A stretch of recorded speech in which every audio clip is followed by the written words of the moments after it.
Yeah!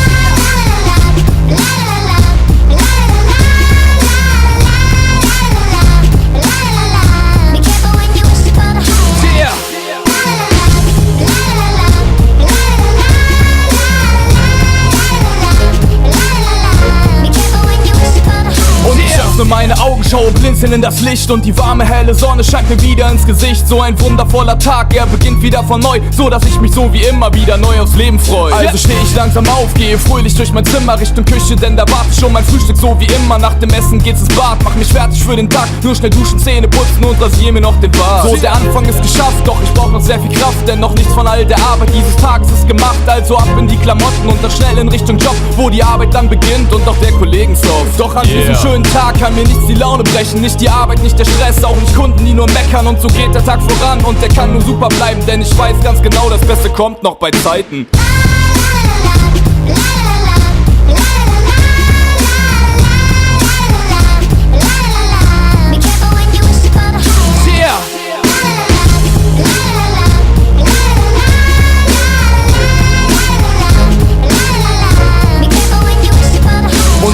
Schnell rum und der Tag schreitet voran, so dass ich nach meiner Arbeit schnell nach Hause fahren kann. Und ich freue mich schon so sehr, denn das Beste kommt zum Schluss. Und ich freue mich schon so sehr auf einen warmen, weichen Kuss der großen Liebe meines Lebens, die zu Hause auf mich wartet, die Stunden täglich zählt, bis ich endlich wieder da bin. Also steige ich aus dem Auto, mache schnell die Haustür auf und aus unserer kleinen Küche steigt schon süßer Duft heraus. Ja, das Essen ist gemacht und ich setz mich an den Tisch und bei einem tollen Essen kommen wir dann ins Gespräch. Und es geht um dies und das, über unseren schönen Tag, von dem jeder von uns beiden etwas zu erzählen hat. Und so endet dieser Tag dann gemütlich auf dem Sofa und ich bin mir wirklich sicher, dass ich selten mal so froh war, denn der Tag, der war perfekt, alles fing so gut an und das Ende war noch besser mit meinem Engel in meinem Arm.